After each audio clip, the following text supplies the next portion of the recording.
पहुंचे वक्फ बोर्ड विकास निगम के डायरेक्टर। वक्फ बोर्ड की जमीनों को कब्जा मुक्त कराने की कही बात।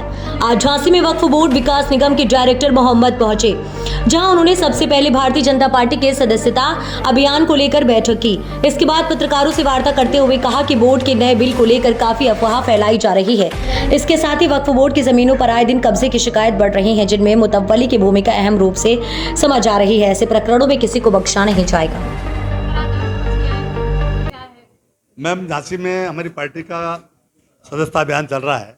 हमारे यहाँ के कार्यकर्ताओं ने, हमारे अध्यक्ष ने, महामंत्री ने, पूरी कमेटी ने यहाँ सदस्यता अभियान का कार्यक्रम रखा है। तो मैं 2-3 जगह उस कार्यक्रम में जाऊँगा। सर, आप वक्फ बोर्ड के डायरेक्टर? मैं वक्फ विकास निगम का डायरेक्टर हूँ। वक्फ विकास निगम के डायरेक्टर हैं। झांसी में वक्फ बोर्ड की काफ़ी ज़मीनें हैं और सभी ज़मीनों पर कब्जे हैं। तो इसको लेकर वक्फ बोर्ड किस तरह से काम कर रहा है? मैम, जो अपने रोज देख रही हैं कि जो अब नया बिल आ रहा है, लोग इस बिल के मारे परेशान हैं और बिल को नया नहीं आ रहा। इससे पहले बिल 95 में हुआ, 1992 में हुआ। अब वो उस बिल को लेकर के जो हमारे विरोधी लोग हैं, ये समाज को बलका रहे हैं कि जो नया बिल आ रहा है, इस बिल आने से तुम्हारी मस्जिदें छिन जाएंगी, आपके कब्रिस्तान छिन जाएंगे। मैं उनको कहना चाहता हूँ और आपके माध्यम से कहना चाहता हूँ, ये समाज को गुमराह ना करें। जो बिल आ रहा है वो बिल बहुत अच्छाई के लिए आ रहा है, समाज की अच्छाई के लिए आ रहा है। उस बिल से जिन लोगों ने अवैध कब्जे कर रखे हैं, सपा बसपा कांग्रेस सरकार ने, वही लोग हैं जिन्होंने अवैध कब्जे कर रखे हैं, वही विरोध कर रहे हैं और समाज को गुमराह कर रहे हैं।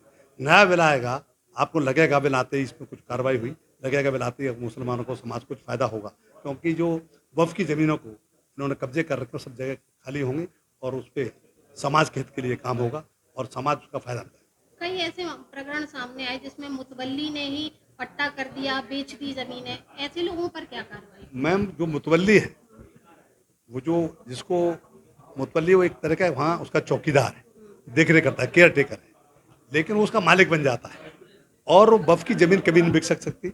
वक्फ की ज़मीन का सिर्फ किरायानामा हो सकता है। अब वो अपने फ़ायदे के लिए कुछ भी कर सकता है। ऐसे मुतवल्लियों के खिलाफ हमने आप लोगों के माध्यम से कहा है कि जहाँ के ऐसा मिला का शिकायत मिले, उनके खिलाफ हम लिखें कि ये मुतवल्ली ऐसा कर रहा है।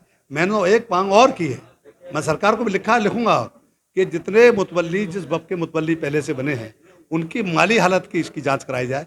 इससे पहले वो उनकी क्या माली हालत थी और वक्फ का बाद में मुतवल्ली क्या माली हालत रही, क्योंकि इतने वक्फ हैं, बहुत बड़े बड़े वक्फ हैं जिनकी इनकम बहुत है। वक्फ बोर्ड को इनकम जा रही है कम और ये सारे उसको अपने उसमें इस्तेमाल कर रहे हैं। राजनीतिक रोटियां सेकने वाले बयानों में सुना जाता है कि हिंदू खतरे में है। तो आप? मैम, ना हिंदू खतरे में है, ना मुस्लिम खतरे में है। ये किसी खुरापाती के लिए मैं नहीं कह सकता। कभी हिंदू नहीं कहता कि हम खतरे में, कभी मुस्लिम नहीं कहता हम खतरे में। जो लोग अपनी रोटी सेक रहे हैं, अपनी सियासत चला रहे हैं, वो ऐसी बात कर रहे हैं। कोई खतरे में नहीं है। हमारा देश है, हमारा देश अमन चैन का देश है, भाईचारे का देश है। सब लोग प्रेम मोहब्बत से रह रहे हैं। हरिओम जी हमारे RSS के वर्कर हैं, आप देखिए मेरे 12 खड़े हैं, मेरे साथ रह रहे हैं, 40 साल से मेरे उनका साथ है।